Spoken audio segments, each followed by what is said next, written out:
Hey everyone, Sifu Ed here from Metrolina Martial Arts. I had a great question today. We're going to talk about it. Specifically is what to do when you're brand new at Brazilian Jiu-Jitsu.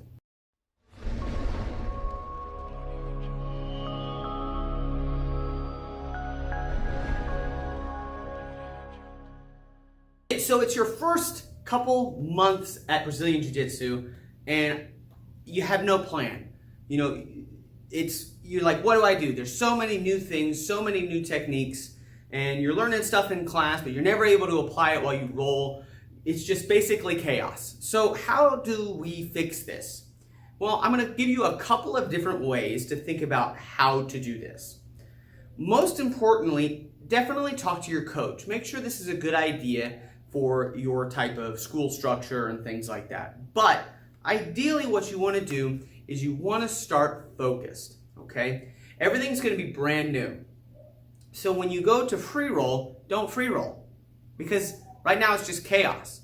So instead, focus on the positions that you worked in class. Like, hey, let's say you learned a sweep from guard. Okay, I'll start guard bottom, and then if I get the sweep, it's still non-compliant, you get the sweep, boom. You're good, we reset. Or if they pass your guard, boom, you reset. And you can play it where, okay, I got the guard sweep, now we switch places, I'll be in your guard, you try to get the sweep, or I try to pass. That way, you're removing a lot of the external factors, like, oh, what if he gets past side control? Then I have to worry about getting submitted. Is he going to go to mount, knee on belly, Keisagatame? What is he going to do? It removes all of those external things and then really focuses and hones in on that area that you just worked in class. It helps cement it. This is why a lot of schools and associations don't allow free rolling for those new students at like their first 6 months, because it's so much to focus on that sometimes you get lost in the weeds. At my school, I don't have that limitation. If you want to free roll, it's up to you. But I do recommend that they basically guide their own rolling. When they partner with somebody, all my guys and girls are great. They're like, hey, I'm going to work this. Cool, let's work that. And then they really help build each other up. And that's what's important. You're on a team, right? So I know Jiu-Jitsu and combat sports is an individual sport. It's an individualized sport. But that being said, it's still a team effort because, what do they say? A rising tide raises all ships. So in that case, you're basically, getting better. They're getting better at not getting swept, having a good base, and they're getting better at passing a guard. And in turn, you're getting better at not getting your guard passed, and you're getting that sweep in that particular example. If you learn side control escape, then you work that side control escape, boom, and if you get guard, boom, or if you get submitted, then boom, you have to reset. It's games like that, like sparring games like that really help accelerate your game.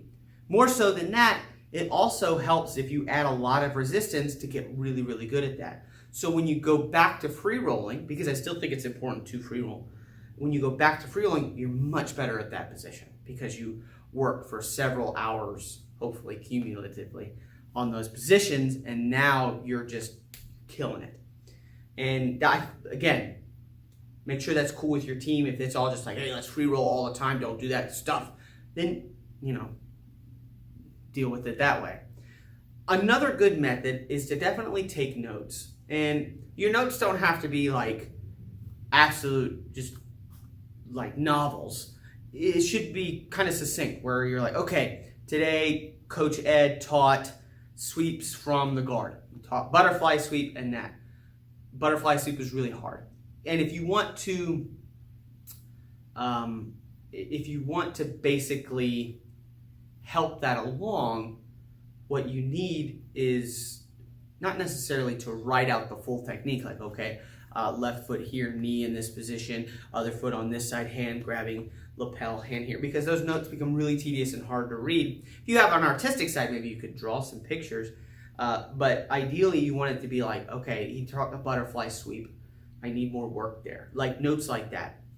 When I go to lift weights and go to run and do non-jiu-jitsu or combat sports, martial arts things, I take pretty good notes on how I feel about what I've done. So if I'm doing a bench press, let's say, and like my elbow, and I got messed up elbows from life, and you want to make sure like I record those notes, so that way when I'm like, okay, boom, man, that hurt on the bench press, my elbow was killing me, I need to do lighter weight next time. So when I go to do bench press again, I look at it, oh, I need to do lighter weight because my elbow is killing me. How's my elbow feel today? Yeah, I should do lighter weight. And then you do the lighter weight, and you're like, yeah, that feels good. All right, next time I need to do heavier weight. Okay, oh, my knee was hurting because, you know, I did whatever, and now I need, when I run, I feel it, I should do the elliptical, right? I write those notes and reminders to myself, so that way the next time I look at it, and I don't like spend a whole lot of time reading over my notes, like, oh man, I did this and that, because then you're just gonna get lost in a rabbit hole.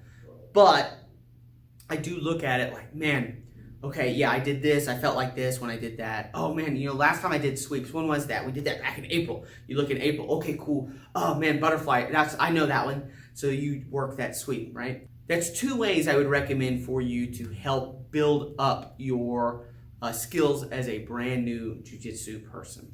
Now, if you're coming in, let's say from a previous grappling program, like wrestling or sambo, or like no-gi wrestling or MMA, and you're coming into the jiu-jitsu sphere, chances are you have a wealth of knowledge already. Now we just need to apply it to that jiu-jitsu sphere. So for wrestlers, if you are a wrestler, then you probably know you have a hard time off of your back. And that sucks, right? You always get put on your back, and that's where you're not supposed to be. So you should spend a lot of time there. And I'm not saying forget all your wrestling and just spend all your time there, but I'm saying that you should probably work your weakest areas there and work from there. And then let's say if you're coming from like a sambo where heavy throws and like those kind of things there where there's punches, you know, obviously you're not punching in jiu-jitsu quite yet unless it's one of those days where you're doing self-defense, then, you know, you're just going to have to learn those positions differently. But chances are if you're coming from those grappling schools and coming into the jiu-jitsu sphere, then you're probably already ahead of the game. And as soon as you start showing that you have the jiu-jitsu skills and the jiu-jitsu mentality, you know, it'll probably get better for you. But I still recommend, you know, working your bad positions like when you roll, and then working or writing notes on how the class went. And like I said, it doesn't have to be something succinct. I know beltchecker.com has training sessions. That's where I log all of my training sessions. And again, I just say how many times I rolled, with whom I rolled, and how did the rolls go. Just nothing like braggy, like, oh man, I tapped Chris out with this, and I did this. No, a lot of times it's the bad things. Oh man, Dalton passed my guard like that. I need to keep working on that. I need to drill this. Just reminders for myself. And again, nothing like, you know, crazy.